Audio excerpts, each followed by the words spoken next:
back to our presentation, to the lecture. Before the Transcontinental Railroad, how would Levi send their jeans to the West? Well, obviously they sent it by this horse and buggy. Now, a little bit of math. How many pairs of jeans do you think a wagon like this could hold? 1,000? 5,000? 10,000? Let's say the wagon could hold 10,000 pairs of jeans. Levi Strauss, below, nice little bearded man, sends 10,000 pairs of jeans to miners in California. Takes how long by wagon? Well, we established it takes 4 months. Okay? So, one wagon, 4 months, 10,000 pairs of jeans. One railroad car holds 100,000 pairs, 10 days across the U.S. by rail. Do the math. 12 trips in 4 months, you can get 1.2 million pairs of jeans across the U.S. So, if you can ship 120 more times more jeans west in 4 months, does it cost you more or less to get them out there? Well, it costs a lot less. Alright? And if it costs you less, you can charge less for each pair, but you make a larger profit because obviously you're sending more pairs of jeans. How? If you make $1 profit for each pair of selling in 10,000 pairs, you make $10,000 by wagon.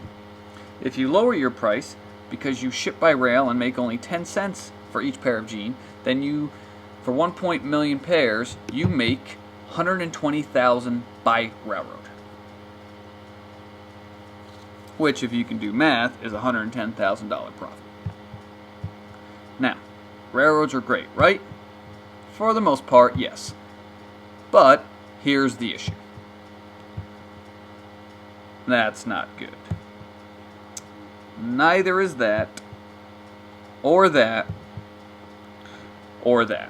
So there were issues with the railroads, and changes needed to be made. Improvements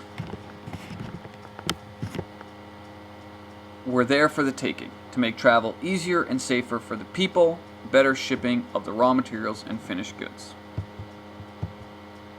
Standard gauge track is what we're going to talk about first. Standard gauge. The width between the rails. 4 feet 8.5 inches. Everything was set to 4 feet 8.5 inches.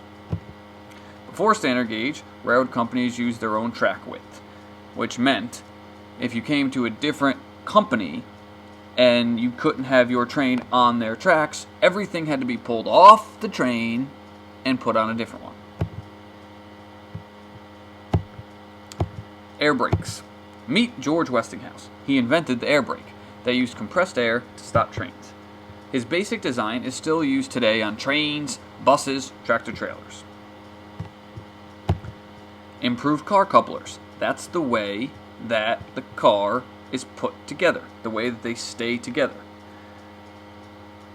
So if you take your two hands and you make C's with them, and you turn one upside down and you hook your fingers together and you pull, that was the basic design. Before Eli Janney invented this much improved way to connect cars, there were just two basic iron holes with a pin dropped down to hold them together.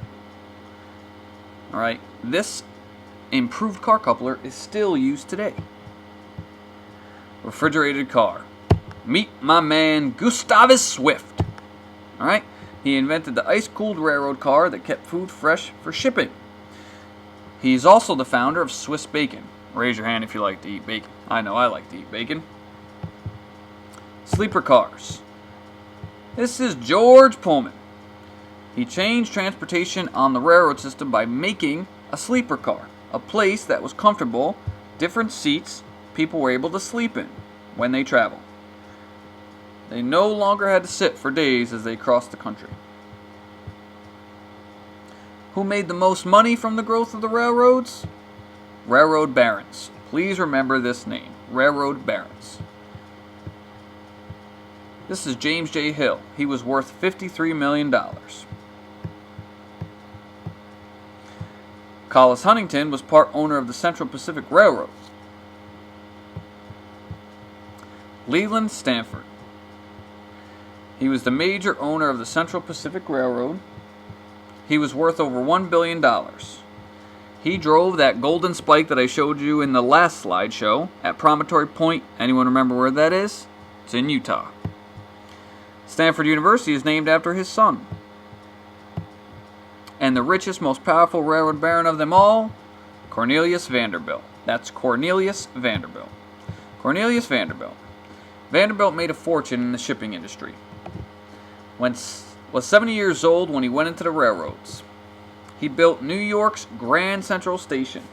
If you haven't been there, I say to go. It's absolutely wonderful.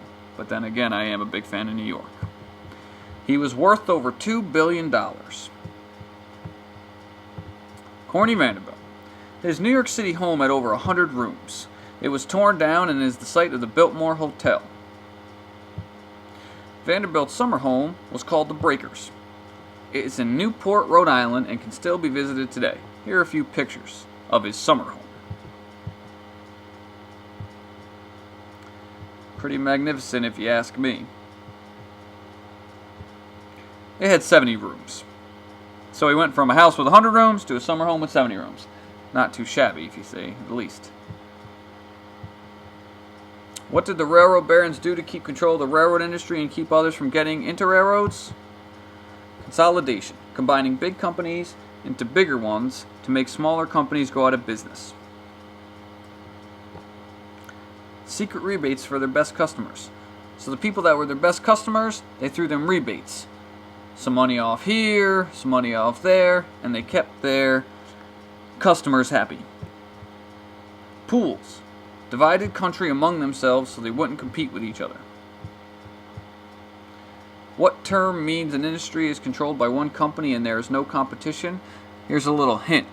It's a very famous board game that people love to play. McDonald's actually got into it.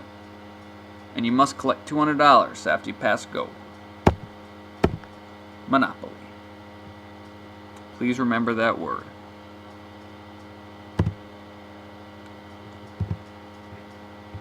Railroads made America smaller. What does that statement mean?